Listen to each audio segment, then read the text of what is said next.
If nothing else, you can always resort to drugs. Seriously, there is a drug that is readily available. It is relatively cheap, but if you give this drug to somebody else, it'll make them more open-minded. If you take the drug yourself, it'll make you more gullible. I'm actually on this drug right now, and it starts with a C.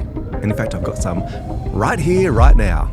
My name's Mcqueen. I'm a best-selling author who works with Fortune 500 brands around leadership, innovation, and adapting to change. In this video, I'm going to share with you 3 keys to increasing the odds of open-mindedness in the people you're engaging with every single day. Can you believe we spend 40% of our professional lives trying to change other people's minds? And yet, if you had to guess what the average person's strike rate is for changing other people's minds, what do you reckon it is? What, 60%, maybe 40%, 20%?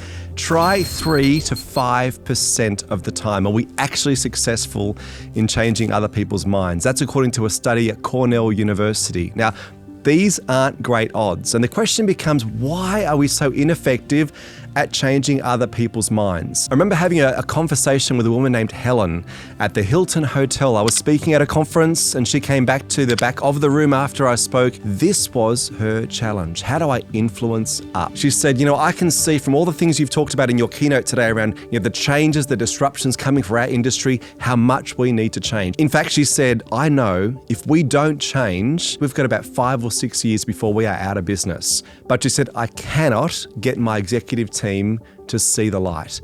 Now, the reality is Helen's experience is far from unique. How do you open people's minds when this happens? If nothing else, you can always resort to drugs. Seriously, there is a drug that is readily available. It is relatively cheap, but if you give this drug to somebody else, it'll make them more open-minded. If you take the drug yourself, it'll make you more gullible. I'm actually on this drug right now, and it starts with a C. And in fact, I've got some right here, right now. And you've probably had some today as well.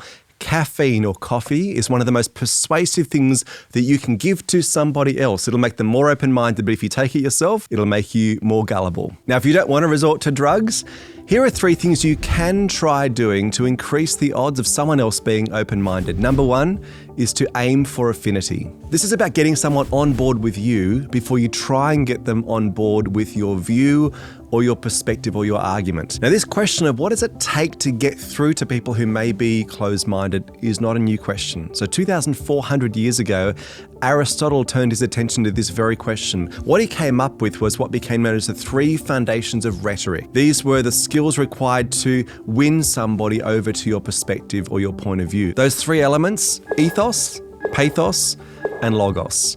Now, logos is about appealing to the brain, those rational faculties. Pathos is appealing to the heart or the emotions, but it's ethos. Ethos is where most arguments are won or lost. Now, what is ethos? Aristotle will tell you that's about credibility. It's about trust, but it's also about winning affinity, getting people on board with you. Here's the challenge. You don't own your ethos. It doesn't matter how trustworthy you are if you're not perceived as being trustworthy by the other person. So how do you win that sense of affinity or ethos or trust with other people? The fastest way to do this, and it might surprise you, is to put your worst foot forward. A social scientist named Kip Williams set out to look at how this dynamic plays out in a courtroom setting. He did a meta-analysis to understand what was the point where a jury was most likely to favour one side's argument over another. What he found is the moment when the jury warmed to one side's argument over another was when one legal team brought to the table evidence, ideas, information that worked against their own position. See, transparency is the key to trust. Being self-deprecating, self-disclosure, even presenting arguments that go against your own case is one of the best ways to seem more persuasive. One of the most important principles to keep front of mind here is don't upsell your ideas or your perspective, unsell it. In other words, don't present all the great reasons why you are right. Maybe take a step back and be more self-deprecating in your approach and your posture. My wife and I were trying to figure out whether it was time to switch over to an EV or not, so we went for a test drive. And the car salesman was taking us on this test drive, and of course, my main question was, what is the range on these cars like? And if I'm honest, I was a bit closed-minded. I fully expected, typical salesman, that he'd oversell how good the range on these things was. But he didn't. He unsold it. He said, well, to be honest, the manufacturer will tell you about 470 kilometers per full charge, but he said, if I were you, I'd take about 20% off that. See, in that moment, he won trust. He earned ethos in my eyes. Why? Because he was honest.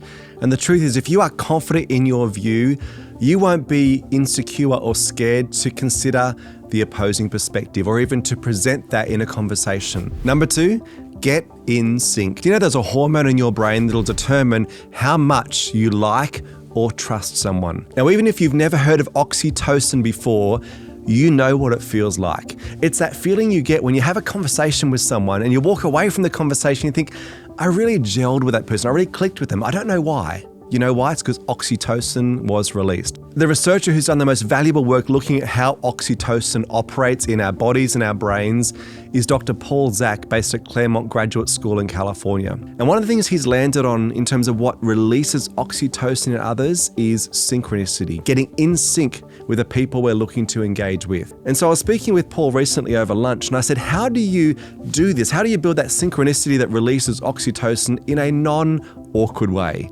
And what he said was so simple, but so incredibly brilliant. He said, go for a walk. When you're walking side by side with another person, you naturally, over time, get in sync. You start to match their cadence and their rhythm.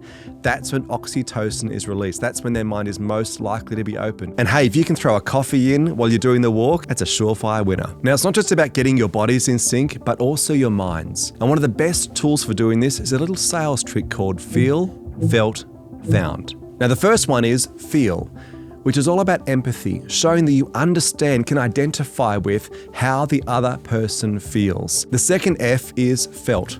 This is where you say to the other person, you know what? I felt the same way, or I've been in the same position, or I know someone who is in exactly that same spot. The third F is where the heavy lifting is done. Found. What I found when I started to research, when I started to read further, some things I discovered were. The beauty of these 3 words is they link where someone's at right now to what your own journey has been and what you've discovered along the process. It starts with empathy, it acknowledges someone else's view, but helps them see that there might be a different perspective that you can come together around. The third key to increasing the odds of open-mindedness is give people a choice. Now, if you're a parent, this is a situation you may well identify with. We're having dinner recently and my little boy was exhausted. It had been a massive weekend. Sunday night, he's literally almost falling asleep at the table, falling into his dinner plate. And I said, dude, you look tired. You need an early night. And of course, what was his reaction as he rubbed his eyes? I'm not tired. The moment you tell someone something, their natural instinct is to resist. A professor at Columbia University, Sheena Iyengar, puts it well in one of her books. She says, the human brain equates choice with having control. The moment we feel like we don't have choices, our instinctive response is to dig our heels in and push back. See, if someone else can't choose, you will always lose. And so how do you give someone that sense of agency or choice? One of the best ways to do this is to ask questions. Smart people give answers, wise people ask questions. Now, not all questions are created equal, and if you want to give people the sense of agency or choice that means their minds are most likely to be open, use one word, and that word is the word might. So instead of using questions that are phrased like this, why don't you?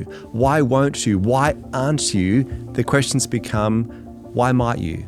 Why might it be a benefit to you? Why might you consider? The word might gives people that sense of choice. It's an invitation to consider, and it can change everything from that point forward. So there you have it. There are 3 keys to increasing the odds of open-mindedness in the people you're engaging with every single day. And of course, one of the key takeaways from today's video is next time someone asks you to go for a walk and grab a coffee, if you don't want to be gullible, maybe order green tea. Thanks so much for watching. If you found the video helpful, please click like or subscribe to stay in touch, and I'd love to see your comments in the thread below.